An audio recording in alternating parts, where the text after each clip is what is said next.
Share with me, or share with them, what you shared with me about the value of network marketing, what's happening in the economy today, and what you see moving forward in the future. The world economy, led by the US economy, is in great shape. Our gross domestic product is going up every quarter by substantial numbers for the last few years. And I'm predicting far greater economic growth in our actual output, what we produce. Amazingly, at the same time, unemployment is skyrocketing. What we're seeing is the real growth is the growth per employed person in gross domestic product. An example I use in my work would be, let's go visit Pilsner's Island, where 10 people fish with a fishing line. And they go out every day and they barely catch enough fish with their line for each fisherman to feed their wife and their kids. And all of a sudden, new technology shows up, a missionary with the net.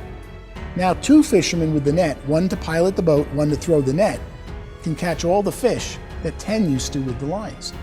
That's a 500% increase in productivity. The island still got the same amount of fish, but it's got 80% unemployment.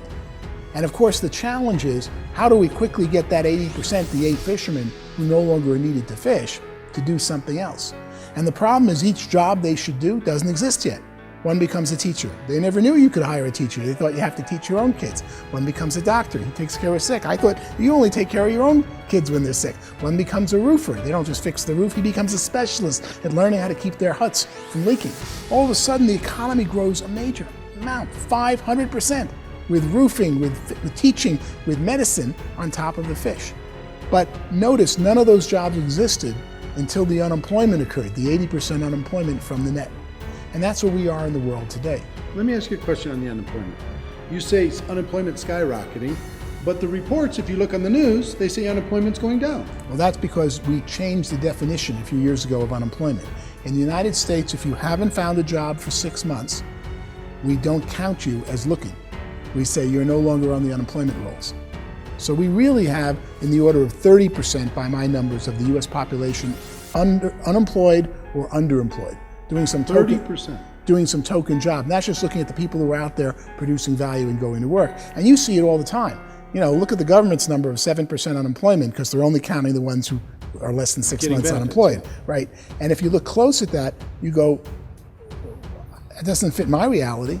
Take a list of, I like to take the list of the 24 little homes in the block I grew up on. Where are they now? And who's unemployed at 50 years old?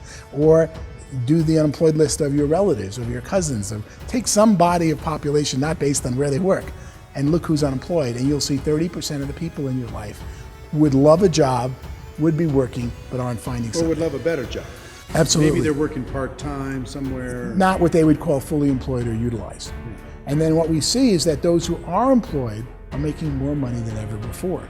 We see that right now when you go to book an airline seat and they're all filled up at prices 40, 50% above 5 years ago. We see that whenever you want to go to a certain restaurant or buy the newest car, they're all producing them, but you have to wait for it. So those who are doing well are doing better and better than ever before, and they're about 50, 60% of our economy. The challenge and crisis is, what are we going to do worldwide with the people who are laid off because we no longer need vinyl records or digital CDs or CD-ROMs or all these new things as technology keeps changing, and we find better ways to do things more efficiently. Or Uber's so much better way of getting somewhere in a town than using a taxi, but someone's got to go retrain the taxi driver how to own his own car, take it clean, and become an Uber entrepreneur. Or Airbnb is a certainly much, much better way to go stay in a city than some horrible hotel room where you got to wait in line and check in, and you don't know who you're asking, and everyone's trying to sell you something at every time, and a cup of coffee is $8, than staying with some friend of yours. In fact, one of my employees just recently, I asked who uses Airbnb. Girl raised her hand.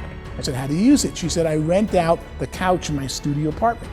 And I looked at this young girl and I said, you feel safe renting out a one-room apartment, studio, and you feel safe renting the couch? Yes, I only rent it to graduates of Oberlin College. I go, why Oberlin? Well, they like music, it's a great music school, and I went there, and when they tell me who they are, I check out on the web. I sign in as an Oberlin alum, and I see that they're really who they are. And then we usually have a lot in common because they're often from the same class. What a great world. I have a fascinating guest this weekend, and she pays for 110% of her rent by renting 10 days in a ski town, the couch in her studio apartment, to someone who went to college that she may or may not have known before.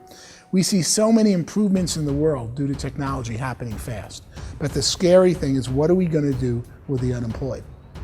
And that, of course, brings me to why I love network marketing so much. And love is really the right adjective here.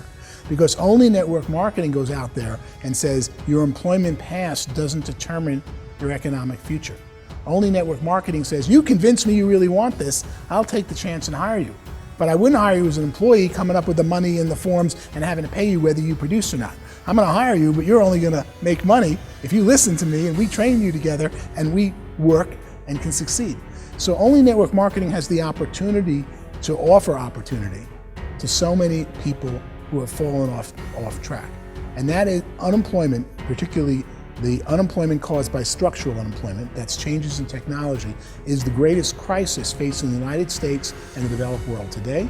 Because eventually, when you hit 60, 70% unemployed, you're in big trouble.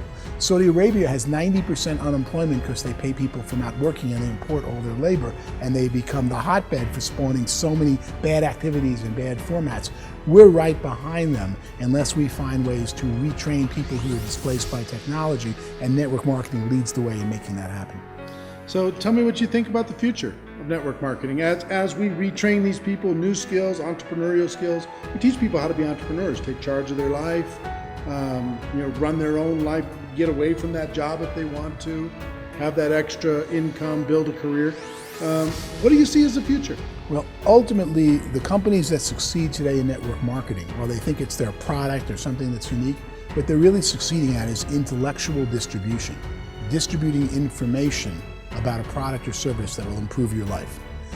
Original network marketing was carrying goods, distributing when there wasn't UPS, there wasn't the post office, and you had to take them out of your trunk and lug product all over the place.